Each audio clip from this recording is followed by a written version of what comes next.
The next thing that we will now discuss is the objectives of management. Okay, whenever we do something or when we practice something, there is a purpose. Otherwise, we wouldn't have wasted our time, money, and effort on certain things, right? So when we are doing this management or when we are studying about this management, there must be some reason for it. Why are we talking about it? So that talks about the objective part of management, which again can be studied from three different aspects. One is the organizational or the economic objective, the other one is the social objective, and the third one is the personal objective. Now, when we talk about the organizational objective of the economic objective, this uh, is one of the most important objectives. Okay, usually when we talk about objective, this is what we will talk about. That for survival, for growth, for profit making, for achieving these things, the need for management is felt. When you're continuing your business, when you're doing your business, you would always want to first survive, that is, stay in the market, then to grow, because until and unless you grow, your profit doesn't go up. Okay, and if you don't grow, then you can't survive also.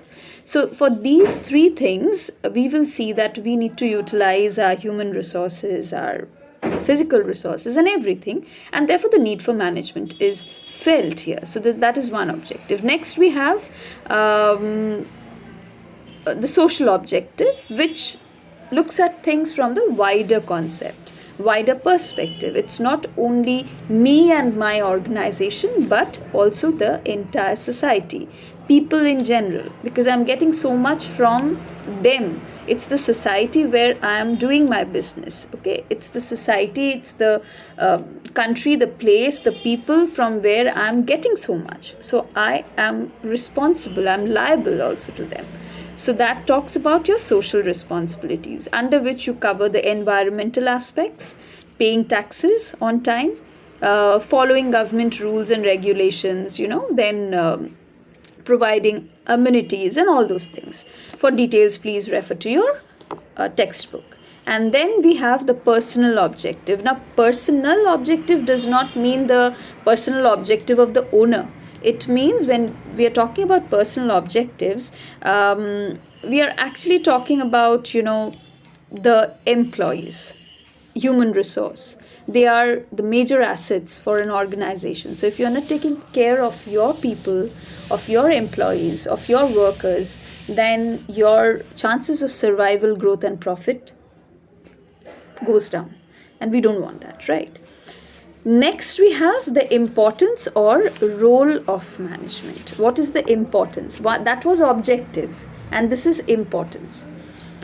Management helps in achieving group goals, organizational goals. Group goals, by group goals we actually mean the organizational goals. We might have personal objectives. Each one of us will have separate objectives, but when we are talking about our business, there is some organizational goals, and through the achievement of organizational goals, we will see that we will be able to meet our personal goals also. If we just aim for the personal goals, we might not achieve our organizational goals. But if we are getting that organizational goals fulfilled, then automatically we feel and we see that the personal objectives are also met. So management helps in achieving that particular goal that we are talking about. It increases efficiency, obviously. How the work is to be done, when it is to be done, different ways of doing it, different principles, guidelines, these all will increase the efficiency part. Creates a dynamic organization, that is your ability to adjust yourself with the changing environment. You don't become very rigid. Usually when some changes occur, we become very rigid. We don't want to accept changes because there is a fear of the unknown, and we always feel that the change is not for good. But this mentality will not help us. It will only keep us where we are, and maybe we won't be able to progress, which is not a good thing. So this ability to take challenges, to modify ourselves, to change ourselves according to the needs and demand of the environment, the people, the customers, that is what management will teach us. Management helps to achieve personal objectives. This I've already said when I was discussing it. Helps to achieve group goals and organizational goals. That time only I had talked about it a bit.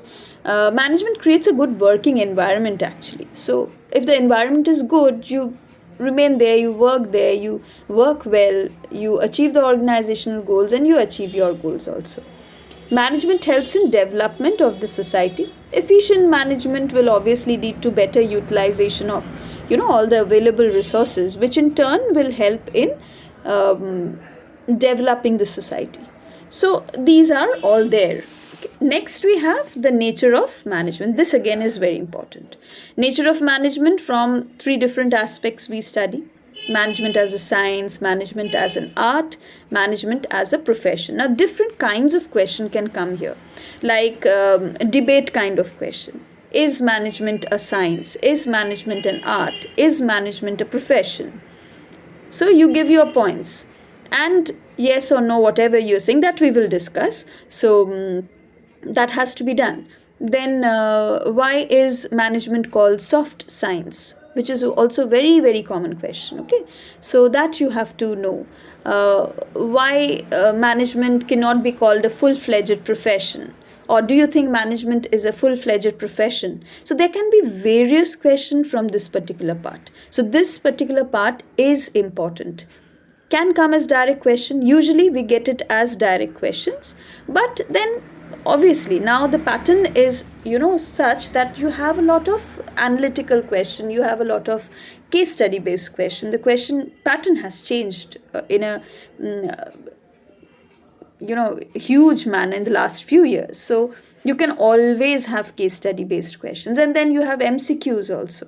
So a particular feature might be given, and from that you will have to relate it, whether that's management as a science, or management as a profession, or management as an art, like that. So when we come to management as a science, there are certain points given: systematic body of knowledge, use of scientific method of observation, okay, principles based on experiments, universal validity. Well, this you will see, we call it a soft science. Why? Because there are certain features which matches with that of science, like we do experiment, okay, we do there's a systematic body of knowledge, we go by that observation and experimentation method, but it's not always universal. Why? Because management is dynamic. You have to modify yourself. What is applicable here might not be applicable there. So if you remain very rigid with your activities, then you will not be able to get what you had planned to achieve. So it's not that rigid, and that is the reason that universal validity part, we cannot say that management principles are exact like science. So this is where it goes a little different from science, and that's the reason we can't call it totally a science, but we can definitely call it a soft science, because it has certain features which will match with science and a few which will not. So you should be aware of all those features which are matching and the feature which is not matching.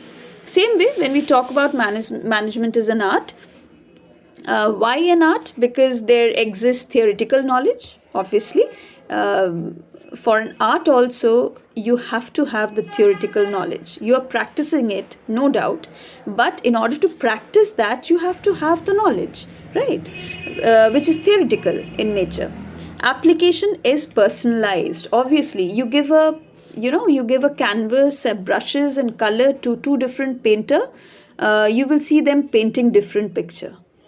Even if you give them the same theme, then also their presentation way will be different. The use of colors will be different. The strokes, the brush strokes will be different. The end result will be different. And we might get two masterpieces there. The same way, even for a manager, he will be guided by certain principles. He will be having a theoretical knowledge in mind, but how he will be applying it depends on him.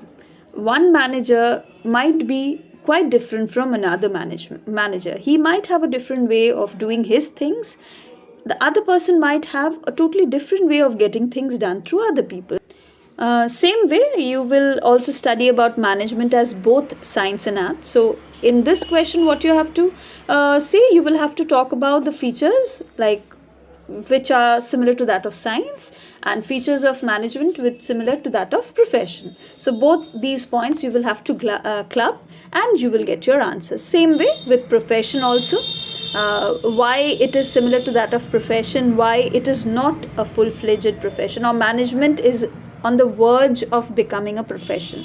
This line is also very common. Okay, management is on the verge of becoming a full-fledged profession. That means it is not yet a full-fledged profession, but it will soon become. So you will give the points that why it is similar to profession, and 1 or 2 points where you will say that these points are still not there, so we are not calling it a full-fledged profession, but we will soon find it to be one. Okay? It will definitely become a profession one. It has already almost, Now next we have the levels of management. This portion usually we get case studies. Okay, they will give you a case study, they will talk about certain employees, what kind of work they are doing, what are their responsibilities, and you will have to identify which level they belong to. Okay, so decision making jobs is usually in the top level. Okay, middle management is liaison between the top and the bottom. Then you have the supervisory level, which is actually the work part is happening. So these 3 levels, read it very carefully from your book, go through the different the functions that they perform, and also the names, the positions. Like in your book, I'm sure it is the 3 levels, it's the top, the middle, and the lower level, which is also called the supervisory level or the operational level. So either the lower level or the supervisory level or the operational level of management. Now coming to the different posts like CEO, CFO, okay, chief of operating officer, board of directors, they are all there in the top part. Then you have the different departmental heads mostly. Please do remember that the departmental heads that we have, the managers and all, they are there in the middle level. Finance manager, regional manager, purchase manager, sales manager, the departmental heads. And then you have the supervisory level, supervisor, superintendent, foreman, and all this stuff. Okay, so this also is important. So what you will learn from here, the 3 different levels, the names, the positions, the functions. Important for case study. Don't ignore this particular part. Next we have the functions of management, but functions of management in this chapter, it is given in a very concise manner, but when you go to the other chapters, you have elaborate chapters, one chapter for each of the functions. So even if you are not going through this particular function part, but you are aware of the other chapters of your book, the other functions of management, then this is already covered there. So separately, this particular functions of management part from chapter 1, you don't have to do, because you are already covering it up in the other chapters. Planning, organizing, staffing, directing, controlling, everything. Those, when I go for the chapters, I'll discuss in detail. Coordination, again, a very important part. A very common question, why is coordination called the essence of management? Very, very, very common question, very important question. And another question is also very important, that this can come as an MCQ also, true and false also. Coordination is a function of management. No, it's not a function of management, but we will see the need for coordination in all the functions of management.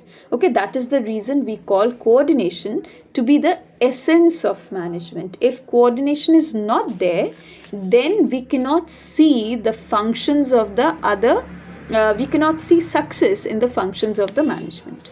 Okay, so coordination part is important. Go through it in detail. What is the meaning of coordination? That you will do. Next, the elements of coordination, that portion, and why is coordination called the essence of management. Particularly this particular portion is very, very, very important. Okay, so go through it in detail. Apart from it, you also have the nature or characteristics or features of coordination, and you also have the need or importance of coordination. Okay, so this particular portion, please don't skip. This portion remains important. That's it, more or less. If I've missed something, please do let me know in the comment section.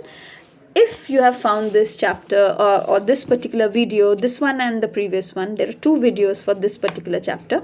So if you have found this interesting or helpful, then as always, please do share, subscribe, and like the video, and tell your friends about it so that they can also get a bit of help about it. Okay, so all the best for your boards exam. There will be more videos provided I get the time, so I will keep on doing more videos on the other chapters also. All the best.